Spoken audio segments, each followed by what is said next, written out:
ఇది నిరర్ధకం అంటారా? ఇది తప్పంటారా? రైతుల ఆత్మహత్యలు నివారించడానికి, రైతులు ఎప్పుడు కావాలంటే అప్పుడు వ్యవసాయం చేసుకునే పరిస్థితి కల్పించడానికి, అర్ధరాత్రి పోయి కరెంటు షాక్ కొట్టి చావకుండా, పాము గుట్టి చావకుండా, తేళ్లు కొట్టి చావకుండా నిశ్చింతగా ఇంట్లో పడుకునే పరిస్థితి తెచ్చి 24 గంటల కరెంట్ ఇస్తే దాన్ని నిరర్ధకం అంటే అది అప్ప అంటే అది అప్ప లేక మీరు చెప్పేది తప్ప ఆలోచించాలని చెప్పి నేను కోరుతా ఉన్నాను. 58.29 లక్షల మంది రైతులకు 2 దఫాలుగా 30,000 కోట్ల రుణమాఫీ చేసింది మా ప్రభుత్వం. మొదటి దఫా మొదటి టర్మ్లో 16,000 కోట్ల రుణమాఫీ, రెండవసారి 14,000 కోట్ల రుణమాఫీ చేసిన 6,000 కోట్ల రుణమాఫీ, రెండవసారి 14,000 కోట్ల రుణమాఫీ చేసినాం. ఇంకో 4,500 కోట్ల రుణమాఫీ ఉంది, అది కూడా తప్పకుండా చేసేటోళ్ళం. కానీ దురదృష్టవశాత్తు ఈ మధ్యలో ఎలక్షన్ రావడం, దానివల్ల 30,000 కోట్ల కాడికి ఆగిపోయింది. ఇది చేసింది మా ప్రభుత్వం. ఇది వాస్తవం. రైతు బంధు పేరుతో భారతదేశంలో ఏ ప్రభుత్వం ఏ నాయకుడు చేయలేదు. 70 లక్షల మంది రైతులకు 73,000 కోట్ల రూపాయలు పెట్టుబడి రూపంలో అందించి వారిలో ఒక ధీమా నింపింది కేసీఆర్ గారి ప్రభుత్వం అనే మాట నేను మీకు గుర్తు చేస్తా ఉన్నాను. ప్రపంచంలో ఎక్కడా లేని విధంగా ఇదైతే నాకు చాలా విడ్డూరంగా అనిపించింది. గౌరవ ముఖ్యమంత్రి గారు మొన్న శాసనసభలో మాట్లాడతారు, 1,11,320 కుటుంబాలకు 5 లక్షల చొప్పున రైతు బీమా వచ్చింది. గౌరవ ముఖ్యమంత్రి గారు ఏమంటారు తెలుసా, మొన్న శాసనసభలో ఆయనను ఎట్లా అర్థం చేసుకోవాలో నాకైతే అర్థం కాలేదు. ఈ 1,11,000 మంది ఆత్మహత్యలు చేసుకున్నారంటాడు ఆయన. రైతుల ఆత్మహత్యలు జరిగినాయి అంటాడు. సహజ మరణాలకు కూడా ఏ రకంగా మరణించిన రైతు ఆ కుటుంబం రోడ్డు మీద పడద్దని చెప్పి రాష్ట్రంలోని 40 లక్షల మందికి మేము రైతు బీమా చేస్తే అందులో సహజ మరణాలే దాదాపు 99.9% ఉండి 1,11,000 కుటుంబాలకు ఇన్ని పైసలు వస్తే దీన్ని రాష్ట్ర ముఖ్యమంత్రి ఎట్లా వక్రీకరిస్తాడంటే ఎంత తప్పుల తడక అంటే వాళ్ళ నివేదిక. దీన్ని పట్టుకొని 1,11,000 ఆత్మహత్యలు జరిగినాయని మాట్లాడతాడు. ఇది వాళ్ళ పరిజ్ఞానం, ఇది వాళ్ళ తెలివితేటలు. ఇట్లాంటి ముఖ్యమంత్రిని, ఇట్లాంటి ప్రభుత్వాన్ని నేను ఏమనాలి, ఎట్లా నిందించాలా, మీరు ఎట్లా దీన్ని అర్థం చేసుకోవాలా, రాష్ట్ర ప్రజలు, రాష్ట్రంలోని రైతులు మీరే ఆలోచించాలని చెప్పి నేను కోరుతా ఉన్నాను. ఈ ఒక్క మాటలో చెప్పాలంటే తెలంగాణలో ఏం జరిగింది అంటే 9 ఏళ్లలో మా ప్రభుత్వం మేము కొనుగోలు చేసింది గింత రైతుల నుంచి. సివిల్ సప్లైస్ కార్పొరేషన్ అప్పులు అంటారు కానీ మరి గింత కొనుగోలు చేసినామనే మాట మాత్రం చెప్పరు. 1,34,000 కోట్ల 768 కోట్ల రూపాయలు విలువ చేసే ధాన్యం కొనుగోలు చేసినాం. ఇతర పంట, ఇదేమో వరి, ఇతర పంటలు దాదాపు 11,500 కోట్లు. జొన్నలు కానీ మా ఆర్మూరు ప్రాంతంలో, ఇతర ప్రాంతాల్లో మా జీవన్ రెడ్డి గారు ఇక్కడే ఉన్నారు, జొన్నలు, మొక్కలు అవన్నీ కలుపుకుంటే దాదాపు 1,50,000 కోట్ల విలువ చేసే ధాన్యాన్ని రైతుల నుంచి కొన్న రైతు ప్రభుత్వం మా ప్రభుత్వం అనే మాట నేను మీకు విజ్ఞప్తి చేస్తా ఉన్నాను. ఏం జరిగింది తెలంగాణలో కేసీఆర్ వచ్చినాక? ఇప్పుడు నేను చెప్పిన సాగునీరు, నేను చెప్పిన విద్యుత్తు అన్నింటి వల్ల జరిగింది ఏంటంటే ఇది సకాలంలో ఎరువులు ఇచ్చినాం, విత్తనాలు ఇచ్చినాం, రాయితీ కింద 1000 కోట్లు ఇచ్చినాం. వ్యవసాయ యాంత్రీకరణ కోసం దాదాపు 1000 కోట్లు, మైక్రో ఇరిగేషన్ కోసం, డ్రిప్ ఇతరత్రా కోసం 2,236 కోట్లు, పంట నష్టపరిహారం భారతదేశంలో ఏ ప్రభుత్వం ఇవ్వలేదు, ఎకరానికి 10,000, ఈ దేశంలోనే రికార్డు ఇచ్చింది కేసీఆర్. దానికోసం 1,794 కోట్లు. సివిల్ సప్లైస్ ఇప్పుడే నేను చెప్పిన పెట్టిన ఖర్చు ఇది. గిడ్డంగులు రాష్ట్రంలో మేము వచ్చే నాటికి 4 లక్షల మెట్రిక్ టన్నుల గోదాములు ఉండే. ఘనత వహించిన కాంగ్రెస్ ప్రభుత్వం 50-60 ఏళ్ళు 11 సార్లు అవకాశం ఇస్తే వాళ్ళు కట్టింది గింత 4 లక్షల మెట్రిక్ టన్నులు కట్టిరు గోదాములు. మేము వచ్చినాక దాన్ని 6 రెట్లు పెంచి 25 లక్షల మెట్రిక్ టన్నులకు తీసుకుపోయిన మాట వాస్తవం. రైతులందరూ కలిసి కూర్చునేటట్టు 2,600 రైతు వేదికలు, ఇది రాయపర్తిలో మా మినిస్టర్ గారు, ఆనాటి మినిస్టర్ గారు దయాకర్ రావు గారు కట్టించిన రైతు వేదిక సొంత ఖర్చులతో ఇట్లాంటివి 2,600 ఒకటి కట్టినాం. దానివల్ల ఏమైందంటే ఇవన్నిటి పర్యవసానంగా ఉచిత కరెంటు, రైతుకి ఇచ్చిన పెట్టుబడి, ఇట్లాంటి అన్ని రకాల ఇంటర్వెన్షన్స్ వల్ల జరిగింది ఏంటంటే ఇది పెరిగిన సాగు. ఆ రోజు 2014లో 2 పంటలు కలిపితే 1,31 కోట్లు. మరి ఈరోజు తెలంగాణ 2,68 లక్షల ఎకరాలు 2 పంటలు కలిపితే ఇది. ఆనాడు వరి ధాన్యం 2014లో మొత్తం ఉత్పత్తి 68 లక్షల టన్నులు, ఈరోజు 3.5 కోట్ల టన్నులు. ఈ సంపదను దేంతో కొలుస్తారు? ఈ సంపద ఎట్లా కొలుస్తారు? ఈ సంపద ఎట్లా చెప్తారు ప్రజలకి? దయచేసి ఆలోచించాలని చెప్పి నేను కోరుతా ఉన్నాను. తెలంగాణలో అటు పాడితో పాటు, పంటతో పాటు ఇటు పాడి వ్యవసాయ అనుబంధ రంగాలు కూడా అద్భుతంగా పురోగమించినాయి. మా ముదిరాజ్ సోదరులు, మా గంగపుత్ర సోదరులు ప్రభుత్వం తీసుకున్న ఒక్క చర్య వల్ల మేము ఖర్చు పెట్టింది దాదాపు 433 కోట్లు. 2014లో ఆనాడు 2.68 lakh టన్స్ ఉండేది మొత్తం ఫిషరీస్. ఇవాళ భారతదేశంలో number 1 state in inland fisheries Telangana. Number 1 state. ఎందుకు? 433 కోట్లు ఖర్చు చేసినాం. దాదాపు 5 కోట్ల చేప పిల్లలు, 500 కోట్ల చేప పిల్లలు పంపిణీ చేస్తే దానివల్ల మేము సృష్టించిన సంపద 30,000 కోట్లు. ఇది ఎందుకు చెప్పలే మీరు ఇచ్చిన శ్వేతపత్రంలో? అందుకే నేను అంటున్నా, ఈ శ్వేతపత్రం మా మత్స్యకారులైన ముదిరాజ్ సోదరులు, మా గంగపుత్ర సోదరులు వాళ్ళు సృష్టించిన రాష్ట్ర సంపద ఇగో ఇది. ఇగో మా గొల్ల కుర్మ సోదరులు, మా యాదవ సోదరులు, కుర్మ సోదరులు, వాళ్లకు మేము ఒక చిన్న కార్యక్రమం తీసుకొని ఎన్సిడిఎస్ ద్వారా మేము ఒక జీవ సంపద పెంచే ప్రయత్నం చేస్తే గొర్రెల 15,000 కోట్ల సంపద మా యాదవ సోదరులు, మా కుర్మ సోదరులు. దీన్ని ఎందుకు చూపెట్టారు మీ శ్వేతపత్రంలో? ఇగో మా రైతులు సృష్టించిన సంపద 68 లక్షల టన్నుల నుంచి 3.5 కోట్ల టన్నులకు చేరింది. మా పాడి రైతులు సృష్టించిన సంపద 4.2 మిలియన్ టన్నుల నుంచి మరి ఈరోజు 5.8 మిలియన్ టన్నులకు పెరిగింది. మీకు చేతనైతే ఈ పని చేయండి. 2014లో ఆనాడు 27,000 ఎకరాల్లో ఉండేది మరి ఆయిల్ పామ్. మేము దిగిపోయే నాటికి మొన్న 2 లక్షల ఎకరాలకు తీసుకొని పోయినాం. మేము టార్గెట్ పెట్టుకున్నాం 2025 కల్లా 20 లక్షల ఎకరాలకు తీసుకొని పోవాలా ఆయిల్ పామ్ అని చెప్పి. దమ్ముంటే చేత అయితే ఇగో ఈ పని చేయండి, చేసి రాష్ట్ర ప్రజలకు, రైతాంగానికి అండగా నిలబడండి. ఇన్ని పనులు చేసిన ప్రభుత్వాన్ని నిందిస్తూ ఈ సంపద సృష్టిని ప్రస్తావించకుండా ఏ డొల్ల రాజకీయం అయితే మీరు చేసినారో అది తప్పు అనేది రాష్ట్ర ప్రజలకి ఈ శ్వేతపత్రం ద్వారా నేను వివరించే ప్రయత్నం చేస్తా ఉన్నాను. మరి సంక్షేమం గురించి అయితే మీకు తెలుసు. సంక్షేమంలో కేసీఆర్ ప్రభుత్వం తెలంగాణ భారతదేశంలోనే ఒక స్వర్ణయుగానికి నాంది పలికింది. ఇగో ఈ చిరునవ్వులకు ఎట్లా వెలగడతారు? ఈ పెద్ద వయసులో ఉండే ఈ పెద్ద మనుషుల చిరునవ్వులకు ఎట్లా వెలగడతారు? ఈ ఆస్తిని ఎట్లా కొలుస్తారు? దయచేసి మీరు ఆలోచించాలి. మరి ఆసరా పెన్షన్లు మీరు దిగిపోయేనాడు 27 లక్షల మందికి ఇచ్చేది మీరు పెన్షన్లు, అది 200 రూపాయలు. మేము 19 లక్షల మందికి అదనంగా పెన్షన్లు ఇచ్చినాం. మొత్తంగా 61,000 కోట్ల పెన్షన్లు. ఆడపిల్లల పెళ్లి చేయాలంటే ఇబ్బంది, ఆడపిల్లల పెళ్లి అంటేనే అప్పులపాలైపోయే పరిస్థితి. అట్లాంటిది 12 లక్షల మంది ఆడబిడ్డల పెళ్లిళ్ళు చేసిన ప్రభుత్వం మా ప్రభుత్వం. 11,743 కోట్లు ఖర్చు పెట్టినాం. నేను రాను బిడ్డో సర్కారు దవాఖానకు అనే పరిస్థితి నుంచి సర్కారు దవాఖానకి పోతా అనే పరిస్థితి తీసుకొచ్చి కేసీఆర్ కిట్లు ఇచ్చి ఇన్స్టిట్యూషనల్ డెలివరీస్ పెంచినాం. మొత్తంగా 1,500 కోట్లు ఖర్చు పెట్టాం. ఎస్సీ, ఎస్టీ, బీసీ, మైనారిటీ అన్ని అణగారిన వర్గాల సంక్షేమం కోసం 1,000 కోట్ల రూపాయలు ఖర్చు పెట్టినాం. ఇదేది కనబడలేదు మీరు మొన్న చెప్పిన శ్వేతపత్రంలో. ఇదేది చెప్పరు మీరు. దళితుల కోసం మీరు మొన్న చెప్పిన శ్వేతపత్రంలో ఇదేది చెప్పరు మీరు. దళితుల కోసం పెట్టిన 92,640 కోట్లు చెప్పరు. ఎస్టీల కోసం పెట్టిన 43,936 కోట్లు చెప్పరు. బీసీల కోసం పెట్టిన 45,000 కోట్లు చెప్పరు. మైనారిటీల కోసం ఖర్చు పెట్టిన 9,166 కోట్లు చెప్పరు. వికలాంగుల కోసం ఖర్చు పెట్టిన 10,300 కోట్లు లేదు. అదేవిధంగా ఇతర చేనేతల కోసం, ఇంకా రజకుల కోసం, నాయి బ్రాహ్మణుల కోసం చేసిన ఖర్చు గురించి రేఖా మాత్రం కూడా ప్రస్తావన లేదు. దళిత గిరిజన సంక్షేమం ఇప్పుడే నేను చెప్పిన. ఇవాళ 125 అడుగుల ఎత్తున్న అంబేద్కర్ విగ్రహాన్ని పెట్టినాము. దాన్ని ఎట్లా కొలుస్తారు? ఇవాళ టీఎస్ ప్రైడ్లో దళిత పారిశ్రామికవేత్తలకు ఇచ్చిన ధీమాని ఎట్లా కొలుస్తారు? సబ్ ప్లాన్లో ఒక నిబంధన పెట్టాం. ఈ సంవత్సరం ఖర్చు కాకపోతే నిధులు వచ్చే సంవత్సరం ఖర్చు చేయాలా, రోల్ ఓవర్ చేయాలని చెప్పాం.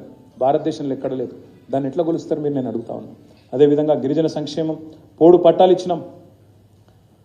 మన తాండాలు, గూడాలను పంచాయతీలు చేసినాం. స్వయం పాలన తీసుకొచ్చాం. 4 లక్షల ఎకరాల మీద అడవి భూముల మీద హక్కులు ఇచ్చినాం అడవి బిడ్డలకు. నగరం నడిబొడ్డున బంజారా హిల్స్లో ఆదివాసీ భవన్, బంజారా భవనాలు కట్టినాం. జోడన్ ఘాట్లో పోరాట యోధుడు కొమరం భీం పేరు మీద బ్రహ్మాండమైన మ్యూజియం పెట్టినాం. మా గౌరవనీయులు వేణుగోపాల్చారి గారు ఇక్కడే ఉన్నారు. వారికి తెలుసు, సుదీర్ఘకాలం అక్కడ పనిచేసినారు. మైనారిటీ అమ్మాయిలు ఇవాళ ఈ చిరునవ్వులకు ఎట్లా వెలగడతారు మీరు? మైనారిటీ అమ్మాయిలకు చదువులు దూరమైన అనే పరిస్థితి నుంచి ఇవాళ దాదాపు 60,000 మంది మైనారిటీ ఆడపిల్లలు ఇవాళ గవర్నమెంట్ రెసిడెన్షియల్ పాఠశాలల్లో ఒక్కో సంవత్సరానికి 1,20,000 రూపాయలు ఖర్చు పెడుతూ మొత్తం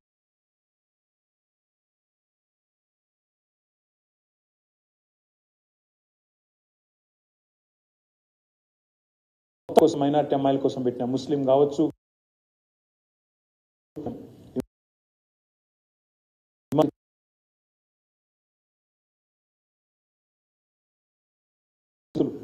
వాటిని ఎట్లా వెలగ ఇక మా ప్రభుత్వం సెంట్రల్ ఉద్యోగులు 73%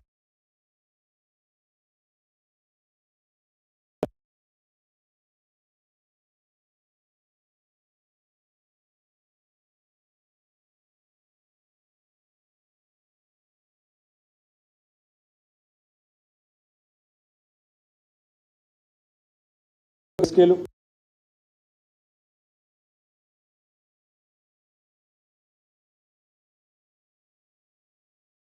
ప్రాపగాండాకి ఎక్కువ ప్రాధాన్యత ఇచ్చిందని చెప్పినారు. బాధాకరం ఏంటంటే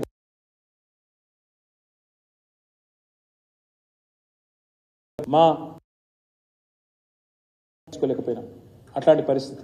ప్రాపగాండా ఎన్నడూ మేము చేయలేదు. మాత్రమే ఖర్చు పెట్టింది, పెన్షన్ల కోసం మాత్రమే ఖర్చు పెట్టింది 3,41,000 కోట్లు అనే మాట నేను విజ్ఞప్తి చేస్తాను.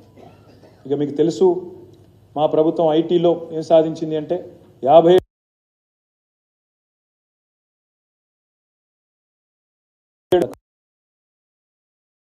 పిల్లలకు, ఈ రాష్ట్రంలోని పిల్లలకు భవిష్యత్తు ఐటీ రంగంలో ఇది నాస్కామ్ అడుగుతా ఉన్నాను. ద్వితీయ శ్రేణి పట్టణాల్లో ఇవాళ మీరు ఒక కరీంనగర్ పోయినా, ఖమ్మం పోయినా, మహబూబ్ నగర్ పోయినా, నల్లగొండ పోయినా, సిద్దిపేట పోయినా, ఇక మేము పట్టణ ప్రగతిలో పెట్టిన ఖర్చు ఇవాళ మీరు ఏ పట్టణానికి పోయినా కనబడే చిరునామాలు, చిహ్నాలు ఎన్నో ఉన్నాయి. మోడల్ మార్కెట్లు, వైకుంఠ ధామాలు, మిషన్ భగీరథ, మొత్తంగా చూస్తే మొత్తం పట్టణాల మీద మేము పెట్టిన ఖర్చు హైదరాబాద్తో సహా కలిపి ఈ 10 ఏళ్లలో 1,21,294 కోట్లు.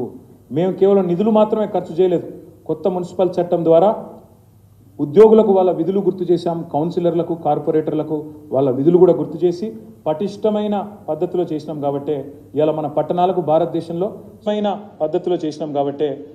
పట్టణాలకు స్వచ్ఛ సర్వేక్షణలో second highest number of awards in the country for any state Telangana. ఇది మేము సృష్టించిన సంపద కాదా అని నేను ఈ ప్రభుత్వాన్ని అడుగుతా ఉన్నా. ఇంకొక మాట, ఈ సంస్కరణ భారతదేశంలో ఎవరైనా చేసిండ్రా?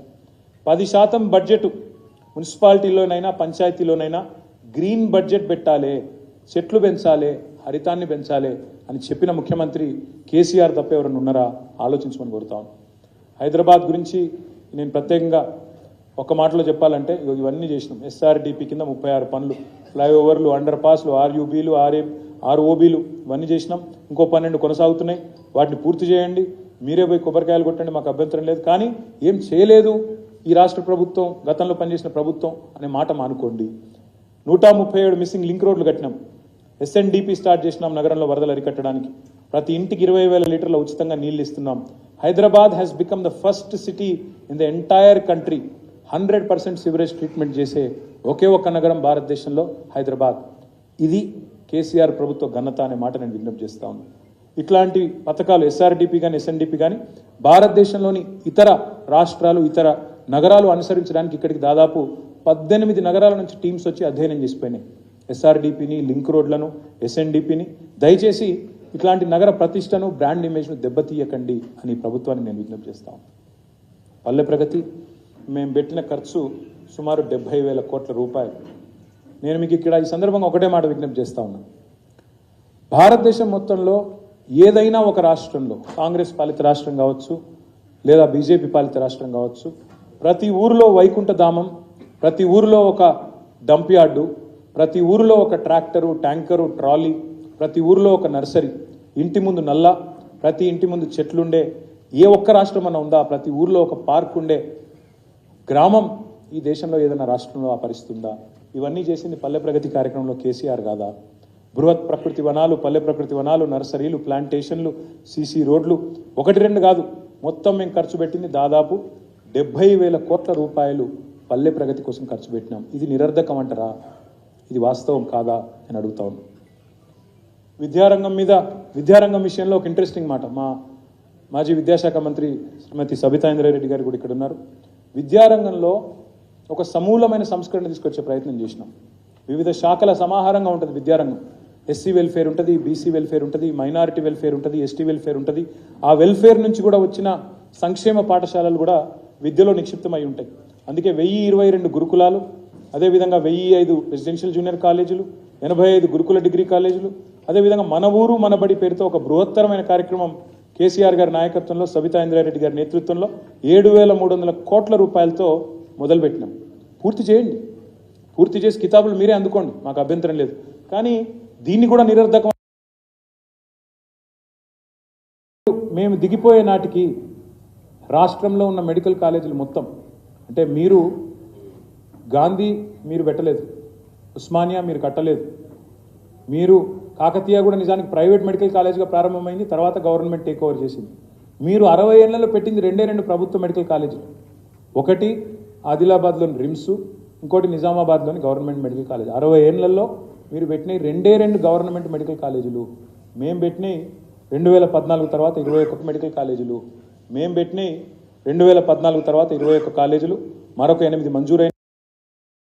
రాష్ట్రంలోని విద్యార్థులను, రాష్ట్రంలోని తల్లిదండ్రులను నేను అడుగుతా ఉన్నా, ఈ కొత్తగా పెట్టిన 21 మెడికల్ కాలేజీల్లో రేపు చదువుకోబోయే SC, ST, BC, minority, EBC అమ్మాయిలు, అబ్బాయిలు, వాళ్ళు డాక్టర్లు అయిన తర్వాత, వాళ్ళు ఆ సోషియో ఎకనామిక్ ల్యాడర్లో ఆ నిచ్చెన మీద 10 మెట్లు పెరిగిన తర్వాత సృష్టించబోయే సంపద వాళ్ళ మొత్తం 100 ఏళ్ల జీవితం. దాన్ని ఏ కొలమానంతో కొలుస్తారు? ఒకప్పుడు 500 ర్యాంక్ వచ్చినా సీటు రాని విద్యార్థికి ఇవాళ 5,000 ర్యాంక్ వచ్చినా సీట్ వచ్చే పరిస్థితి వస్తే దాన్ని ఏ లెక్కన ఆ తృప్తిని కొలుస్తారు? ఆలోచించమని చెప్పి నేను కోరుతా ఉన్నాను.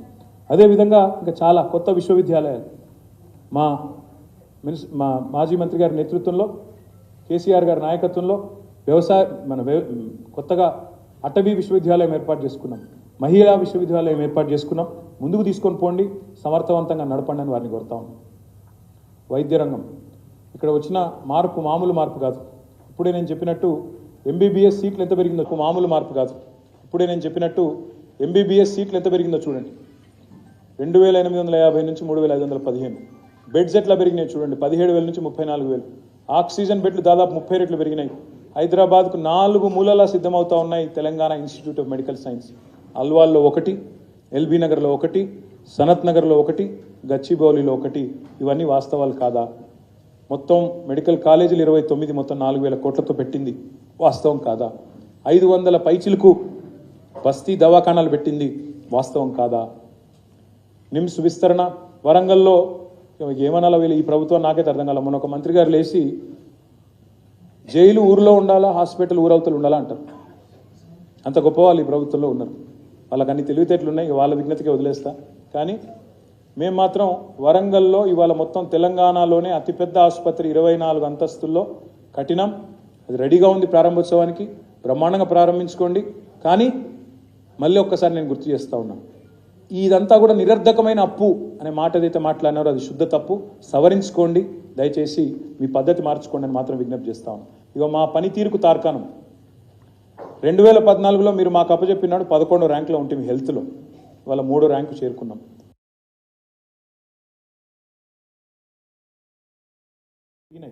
తద్వారా వాళ్ళ తెలంగాణ నీతి ఆయోగ్ ఇండెక్స్లో కూడా 3వ స్థానానికి చేరుకున్న మాట కూడా గుర్తు చేస్తూ ఉన్నా. కంటి వెలుగు లాంటి మానవీయమైన ప్రోగ్రాం తీసుకున్న ముఖ్యమంత్రి కేసీఆర్ గారు 3,14,00,000 మందికి ఉచిత కంటి శిబిరాలు అందిస్తే ఢిల్లీ గవర్నమెంట్, కేరళ గవర్నమెంట్ కూడా అభినందించి మేము కూడా చేస్తాం ఈ పని అని చెప్పిన పరిస్థితి. కాబట్టి దయచేసి ఇట్లాంటి ప్రభుత్వాన్ని, ఇట్లాంటి నాయకత్వాన్ని నిందించే ప్రయత్నం ఎవరు చేసినా మీరే అబాస్ పాలవుతారన్న మాట కూడా నేను విజ్ఞప్తి చేస్తా ఉన్నాను. రాష్ట్రంలో ట్రక్ డ్రైవర్లు ఎవరైనా పనిచేస్తే వాళ్ళు మొత్తం భారతదేశం అంతా తిరిగే వాళ్ళు చెప్తున్నారు, ఎక్కడ చెట్లు ప్రారంభమవుతాయో అక్కడ తెలంగాణ ప్రారంభమైనట్టని చెప్తూ ఉంటారు. ఇవి అట్లాంటి ప్రయత్నం 10,822 కోట్లతో మానవ ఇతిహాసంలోనే 3వ అతిపెద్ద ప్రయత్నం హరితహారం. ఇంత బ్రహ్మాండంగా 7.7% highest in the country according to forest survey పెంచింది తెలంగాణ ప్రభుత్వం. దీన్ని కూడా నిరర్ధకమైన ఖర్చు అంటారా? దీనివల్ల పెరిగిన ఇది విధ్వంసమా? ఇది వాళ్ళు అంటారు విధ్వంసం అని. మరి ఇంత అద్భుతం చేస్తే దీనివల్ల ఇవాళ బ్రహ్మాండంగా వర్షాలు టైంకి వచ్చి బ్రహ్మాండంగా మన భూగర్భ జలాలు పెరుగుతుంటే దీన్ని కూడా నిందించే ప్రయత్నం చేస్తూ ఉన్నారు. అటవీ విస్తీర్ణం పెంచడంలో దేశంలోనే మొదటి స్థానంలో ఉన్నది తెలంగాణ. దయచేసి గుర్తించండి, అభినందించండి సంస్కారం ఉంటే, లేకపోతే కనీసం నిందించవద్దని చెప్పి విజ్ఞప్తి చేస్తూ ఉన్నారు. హరిత నిధి ఏర్పాటు చేసిన మొట్టమొదటి రాష్ట్రం, అర్బన్ లంగ్ స్పేసెస్